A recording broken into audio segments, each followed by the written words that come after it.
Lecture 38 will be the last of our N22 ones. We will have just a couple of others after that that satisfy our equations, cosine A, cosine B, cosine C equations we mentioned before. So this is the last of the format of N22, where N equals 6. And again, you can tell by the fact that we have two twos, there are unique twofold axes that are in plane, and so they won't be annihilated like in the case of the 3-2 and the 5-2, where we end up generating those axes anyway, just from the rotation of the threefold or the fivefold axes.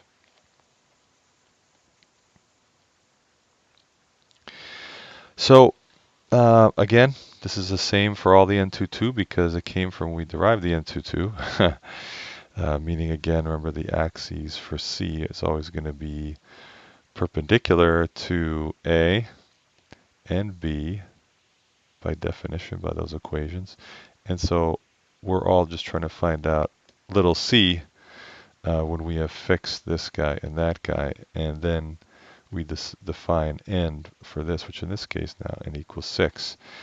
N equals 6 means that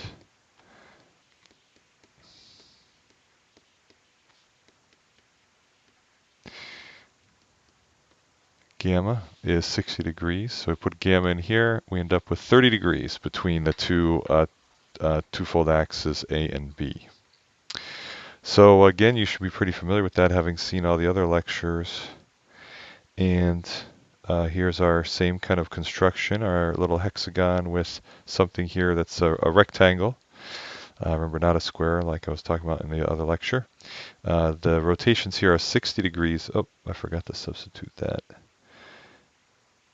This is actually 2 pi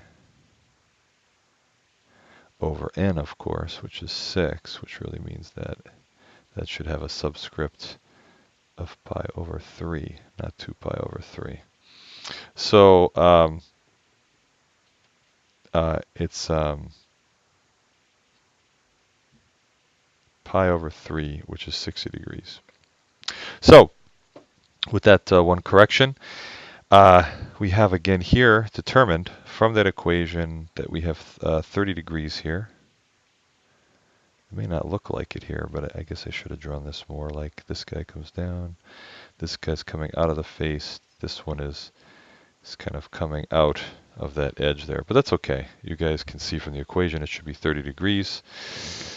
And that is the defining figure for this. And from a motif perspective, we've done this many times now, but if I rotate 100 degrees around the side that pops out here, A, this will rotate down here. And then now with B coming out of the face the way I've drawn it, this will go up here. And of course this and this is related by gamma, which is 60 degrees. So all is good. I actually have drawn, just because this is more important than 5-2, I actually did try to draw this out in PowerPoint.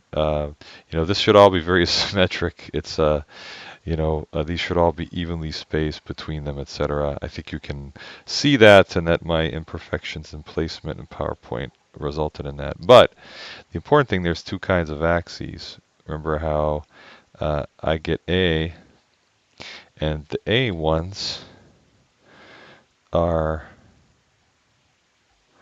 every 60 degrees produced by the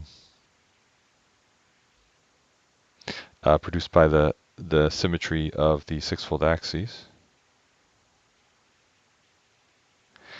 And then the B ones are in between those. They should bisect them, of course, if I draw this really evenly, which I did not. Right, and those are all those twofold axes. And you can see again in this that these guys here are the red ones that I've drawn of A, right? And you can see that if I were to put blue ones in, they do indeed have a different environment, which is predictable because they're not generated just by the rotation of the main higher symmetry axis.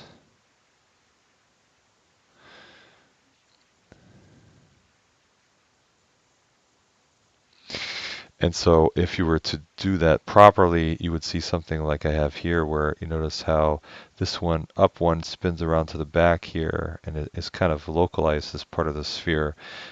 And on another red one, same thing, same exact thing.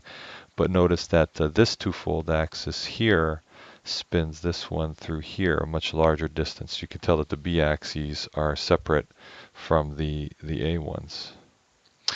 And that is the last of the N22, that is 622.